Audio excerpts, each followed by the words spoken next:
Bismillahirrahmanirrahim. Assalamualaikum warahmatullahi wabarakatuh. Berjumpa lagi dengan saya Muzakir sahabat PAI dalam sesi menyusun atau menginput RHK pada platform Merdeka Mengajar atau PMM. Baik, kita langsung saja. Kita buka browser Google Chrome, kemudian masuk, ketik saja di sini PMM. Kemudian platform Merdeka Mengajar kita klik. Setelah itu buka PMM. Kemudian masuk. Ini menggunakan akun belajar ID ya. Ini saya menggunakan akun belajar ID. Kemudian selanjutnya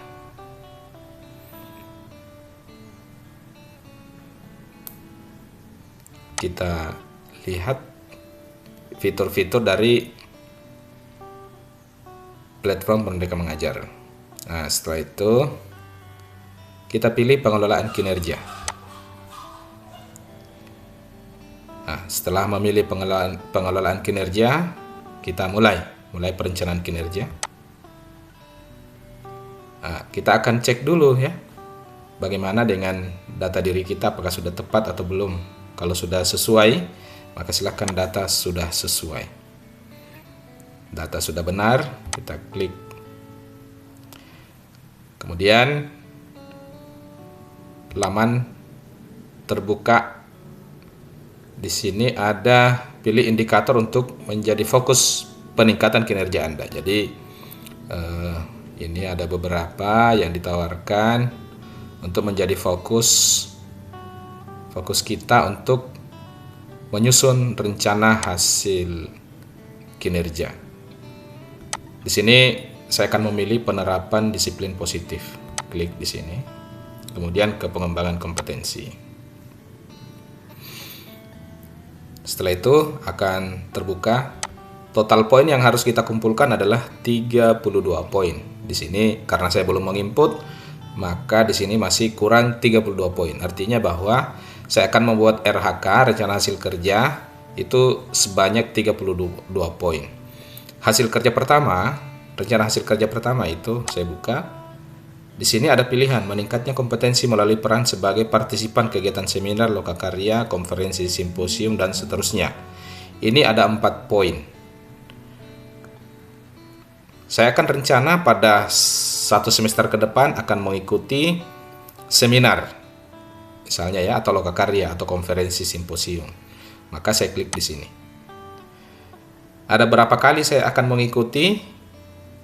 Boleh kita pilih 2 kali ya, dengan melihat pilihannya di sini sampai beberapa kali, malah ada 6 kali. Tapi untuk kegiatan ini saya cuma pilih 1 kegiatan saja. Nah, akan terlihat di sini berkurang, sudah ada 4 poin, berarti kurang 28 poin. Maka untuk membuat poin lagi, saya akan memilih tambah rencana hasil kerja yang kedua. Ya, rencana hasil kerja yang kedua, pilih apa yang kita sudah pilih di bagian atas tadi di RHK 1, itu tidak muncul lagi di sini di RHK 2. Nah, meningkatnya kompetensi melalui peran sebagai peserta berbagi praktik baik yang diselenggarakan komunitas belajar. Ini juga dapat saya ikuti nanti pada 1 semester ke depan. Maka sudah ada 8 poin yang saya sudah kumpulkan. Selanjutnya, tambah lagi ke RHK berikutnya, RHK 3. Kemudian saya pilih lagi meningkatnya kompetensi melalui peran sebagai peserta coaching atau mentoring pengembangan kompetensi oleh guru, kepala sekolah, atau pengawas sekolah. Iya. Jadi, ini dimungkinkan terjadi sebagai peserta coaching. Ya, peserta coaching. Jadi saya pilih 1 kegiatan karena kedepannya diperkirakan kita akan disupervisi oleh kepala sekolah ataukah pengawas. Lalu kemudian saya tambah lagi ke RHK berikutnya, RHK keempat, dan saya akan melihat apalagi indikator yang dimungkinkan saya akan laksanakan pada satu semester ke depan. Meningkatnya kompetensi melalui peran sebagai penelaah aksi nyata.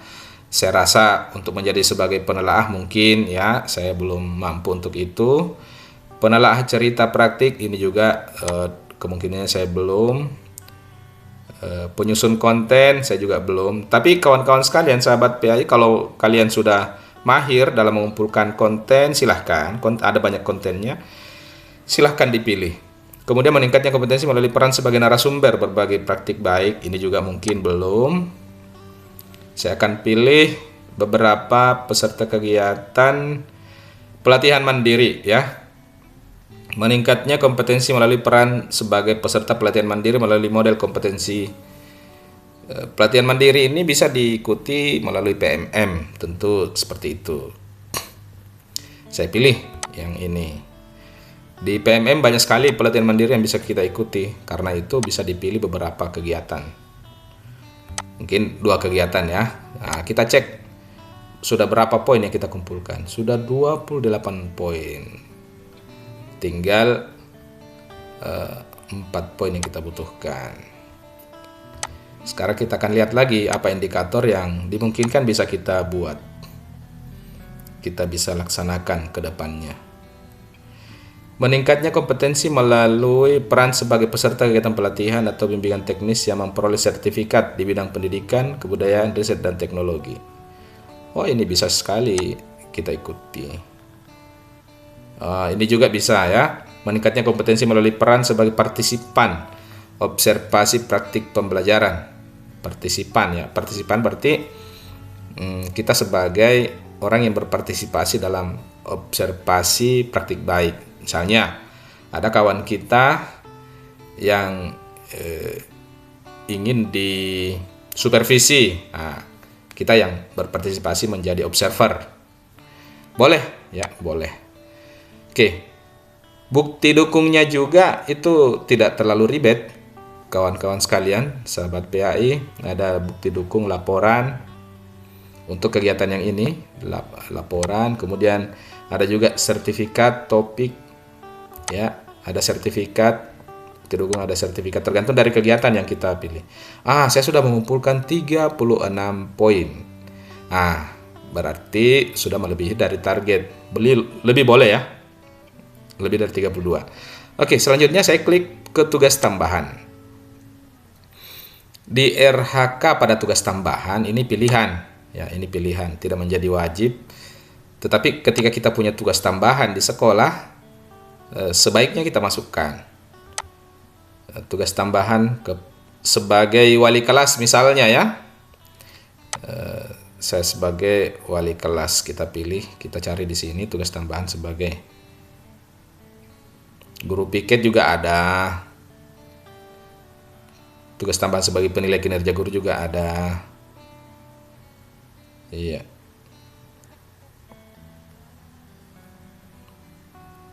Jadi ini tugas tambahan, wakil kepala sekolah, program keahlian, kepala lab, inklusi, ini wali kelas ya. Tapi ini hanya untuk SMP. Sebagai wali kelas. Pembina ekskul misalnya ya, pembina ekskul silakan dipilih. Nah, setelah itu kita lanjut ke perilaku kerja. Jadi ini ada juga pilihan simpan draft, boleh disimpan draft, tapi yakinlah bahwa ketika kita memilih ke perilaku kerja, apa yang sudah kita buat sebelumnya itu sudah tersimpan semua sebagai draft.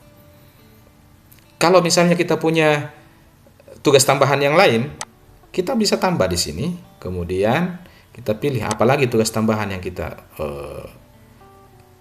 laksanakan di sekolah. Misalnya ada tugas tambahan sebagai koordinator penilai kinerja guru BKK. Misalnya kita menjadi pengurus asosiasi ya, tingkat kabupaten misalnya, kita tambah saja di situ. Ya. Lalu kemudian setelah itu kita perilaku kerja. Selanjutnya berorientasi pelayanan. Kita lihat berorientasi pelayanan Ini ada indikatornya, ya, indikator perilaku, memahami kebutuhan peserta didik dan berusaha memenuhinya. Bersifat ramah kepada peserta didik dan orang tua tanpa membeda-bedakan. Saya kira ini cukup bagus, ya. Melakukan perbaikan terus-menerus terhadap kompetensi dan perilaku kerjanya. Ya, coba kita pilih yang kedua. Bagaimana perwujudannya dalam kehidupan sehari-hari? Tentu ada juga pilihannya. Kita tidak setengah mati lagi mengarang, atau bukan mengarang ya. Kita tidak setengah mati lagi mengetik, tetapi ini pilihan-pilihannya sudah ada. Mengucapkan salam dan sapa dengan sikap ramah, mengkomunikasikan informasi yang aktual dan akurat, melayani dengan standar yang sama kepada semua pihak. Saya kira ini yang paling ideal ya, yang paling ideal. Kita centang saja, kita pilih saja. Kemudian yang kedua, aspek akuntabel. Apa perilaku yang paling ingin Anda fokuskan di tahun ini? Misalnya memanfaatkan sumber daya satuan pendidikan yang bertanggung jawab, efektif dan efisien. Pilih. Bagaimana perwujudannya?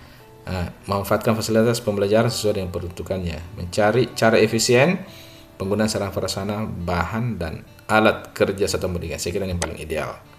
Kemudian kita beralih ke aspek ketiga, kompeten. Apa di sini kompeten? Menunjukkan penguasaan kompetensi yang memadai dalam melakukan kinerja, membantu peserta didik, rekan sejawat dan orang lain. Ini berarti ada kolaborasinya. Kita pilih yang kedua. Bagaimana perwujudannya? Memfasilitasi proses. Lanjut ke harmonis, kita pilih lagi yang mana yang paling ingin kita realisasikan pada tahun ini ya. Aspek kelima, loyal, menjaga informasi yang bersifat sensitif. Bagaimana perwujudan perilakunya, mencegah situasi yang mengancam keselamatan peserta didik. Kemudian aspek keenam, adaptif. Ya, terus berinovasi. Jadi di sini ada 7 aspek ya. Terakhir aspek kolaboratif kita pilih. Kemudian bagaimana perwujudannya kita pilih lagi. Nah, selanjutnya kita menuju ke rangkuman. Ini kita rangkumannya keseluruhan ya. Rangkuman keseluruhan yang akan kita laksanakan. Ini mulai dari awal ya, hasil kerja utama, praktik manajemen kelas yang berfokus pada penerapan disiplin positif. Ini guru akan mengisi formulir diskusi persiapan, diskusi tindak lanjut, dan refleksi tindak lanjut. Jadi setelah ini nanti kita akan lanjut ajukan ya. Kita akan lanjut ajukan ya. Nanti setelah itu kepala sekolah akan menerima dan menyetujui ajuan kita. Tapi ingat kawan-kawan sekalian, setelah itu kita nanti akan merealisasikan apa yang kita rencanakan ini. Apa realisasinya? Bagaimana tahapan-tahapannya? Itu pertama kita akan mengisi formulir diskusi persiapan dulu, kemudian formulir diskusi tindak lanjut, dan formulir refleksi tindak lanjut. Kemudian nanti akan ada bukti dukungnya ya. Bukti dukung hasil penilaian observasi kinerja guru ya. Kemudian RHK yang kedua bagaimana? Apakah sertifikatnya ada? Kemudian RHK berikutnya dan seterusnya. Ya, dan seterusnya sampai ke 7 aspek yang sangat ingin kita wujudkan pada tahun ini. Setelah itu lanjut ajukan. Klik sini lanjut ajukan gitu. Sahabat guru PAI yang sama berbahagia, demikianlah apa yang saya sampaikan. Mudah-mudahan ada manfaatnya. Jangan lupa like, subscribe,